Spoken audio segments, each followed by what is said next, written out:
74% hate their job in America. The majority of people don't like what they're doing because they're really not doing it because they didn't have a goal and they followed this goal. They just aimlessly drift around, and then all of a sudden there's a job opening, so they get that job because you have to work. But then when you work, it's a chore. It's work. It's not fun. So if you think about only a quarter of the people really enjoy what they're doing in life. So people always ask me, when they saw me in the gym in the pumping iron days, they say, why is it that you're working out so hard? 5 hours a day, 6 hours a day, and you have always a smile on your face. The others are working out just as hard as you do, and they look sour in the face. Why is that? And I told people all the time, I said, because to me, I'm shooting for a goal. In front of me is the Mr. Universe title. So every rep that I do gets me closer to accomplishing that goal, to make this goal, this vision, turn into reality. Every single set that I do, every repetition, every weight that I lift will get me a step closer to turn this goal into reality. So I couldn't wait to do another 500-pound squat. I couldn't wait to do another 500-pound bench press. I couldn't wait to do another 2,000 reps of sit-ups. I couldn't wait for the next exercise. So let me tell you something, visualizing your goal and going after it makes it fun. You got to have a purpose no matter what you do in life. You got to have a purpose. And Muhammad Ali worked his butt off. And I saw it firsthand. And I remember that there was a sports writer that was there in the gym when he was working out and he was doing sit-ups. And they asked him, how many sit-ups do you do? And he said, I don't start counting until it hurts. Now think about that. He doesn't start counting his sit-ups until he feels pain. That's when he starts counting. That is working hard. And so you can't get around the hard work. It doesn't matter who it is. Work your ass off. There is no magic pill. There is no magic out there. You cannot get around. You have to work and work and work. Make sure of this and make sure of that and all that stuff. So it's work. And it drives me crazy when people say that they don't have enough time to go to the gym for 45 minutes a day and work out. Or to do something for 45 minutes to an hour a day to improve.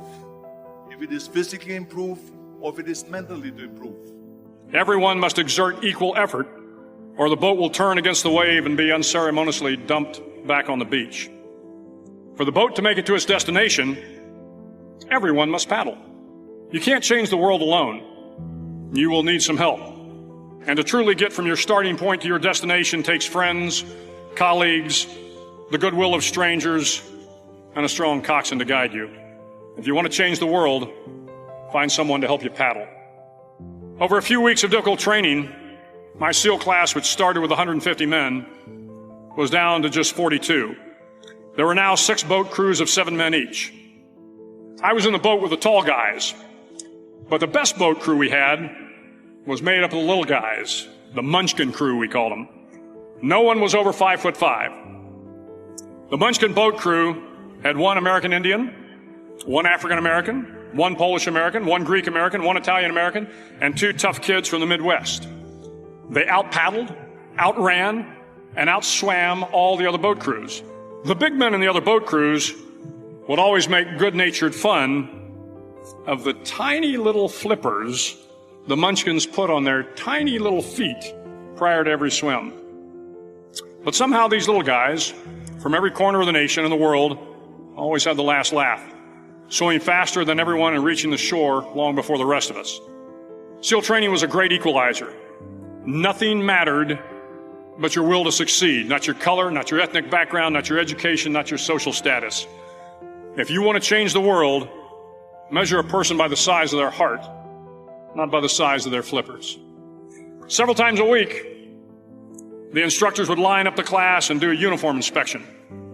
It was exceptionally thorough. Your hat had to be perfectly starched, your uniform immaculately pressed, your belt buckle shiny and void of any smudges. But it seemed that no matter how much effort you put into starching your hat or pressing your uniform or polishing your belt buckle, it just wasn't good enough. the instructors would find something wrong. For failing the uniform inspection, the student had to run, fully clothed, into the surf zone, then wet from head to toe, roll around on the beach until every part of your body was covered with sand. The effect was known as a sugar cookie. You stayed in the uniform the rest of the day, cold, wet, and sandy. There were many a student who just couldn't accept the fact that all their efforts were in vain, that no matter how hard they tried to get the uniform right, it went unappreciated. Those students didn't make it through training. Those students didn't understand the purpose of the drill. You were never going to succeed. You were never going to have a perfect uniform. The instructors weren't going to allow it. Sometimes, no matter how well you prepare or how well you perform, you still end up as a sugar cookie. It's just the way life is sometimes. If you want to change the world, get over being a sugar cookie and keep moving forward. Every day during training, you were challenged with multiple physical events, long runs, long swims, obstacle courses, hours of calisthenics, something designed to test your mettle. Every event had standards, times you had to meet. If you failed to meet those times, those standards, your name was posted on a list, and at the end of the day, those on the list were invited to a circus. A circus was 2 hours of additional calisthenics, designed to wear you down, to break your spirit, to force you to quit. No one wanted a circus. A circus meant that for that day, you didn't measure up. I had wrote this joke. Mike Tyson had got in a fight in Harlem with this heavyweight named Mitch Green. Mike Tyson had hit the dude in the eye in the store. Now, he was on the news, his eye was swollen. So the joke I wrote was, they was interviewing Mitch Green, and he was telling everybody what happened, but his eye took over the interview. And I wrote this joke that his eye started talking and was just, I tell you what happened. The heavyweight champ's fist is coming towards my face. I just said, Lord, Lord, Lord. And I wrote this whole joke about this dude's eyeball talking. And when the punch came, and all this here,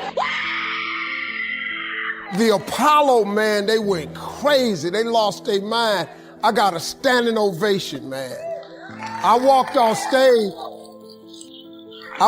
stage, man, just started crying.